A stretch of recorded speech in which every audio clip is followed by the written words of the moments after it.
Even the minutes for the last meeting will also be read out in the second half of the meeting.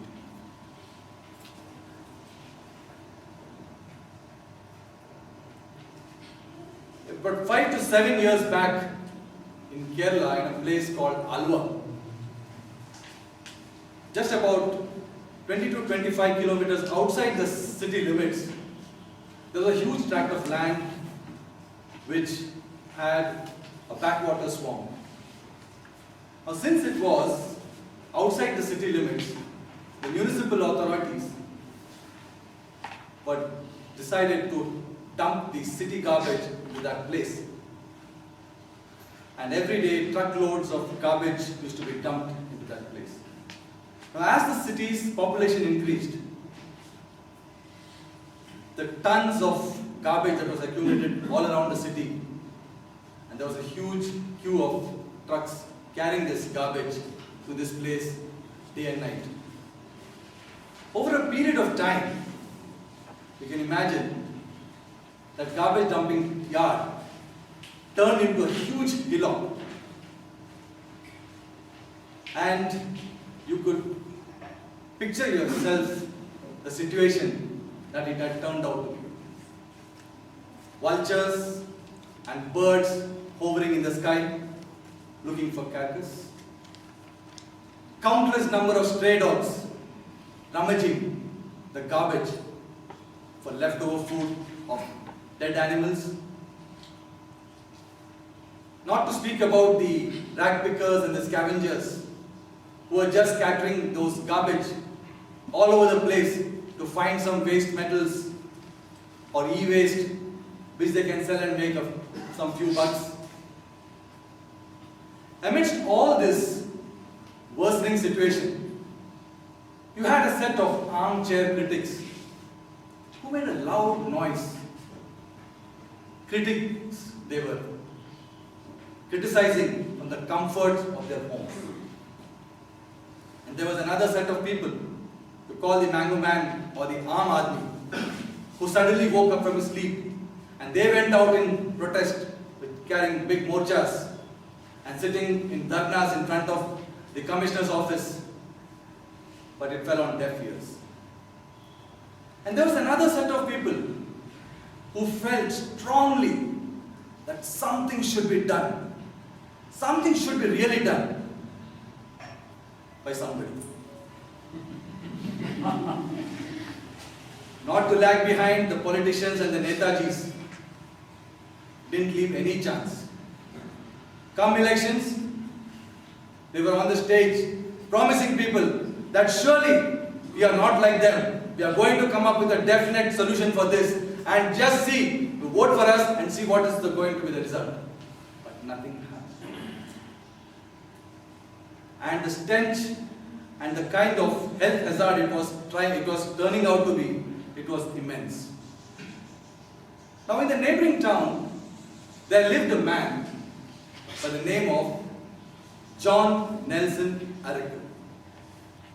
Now John Nelson Arakel was considered a good-for-nothing, a useless person, a worthless person, not only by his friends, even by his family members. And something stirred him over the days when he saw what was going on. And then, one fine day, he just walks to the municipal office. He contacts the health officers, the corporators, and even he met the commissioner. And then he put out a proposal to them, telling them, I would like to take lease of this land for 33 years.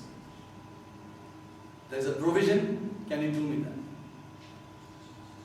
The politicians, the corporators, the commissioners sat over it, thought over it, and thought, oh, it's good, it's a win-win situation.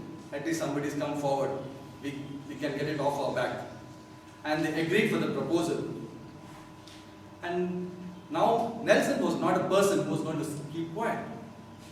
Immediately, within the very next week, he got hold of JCBs and some dumpers and got started leveling the place.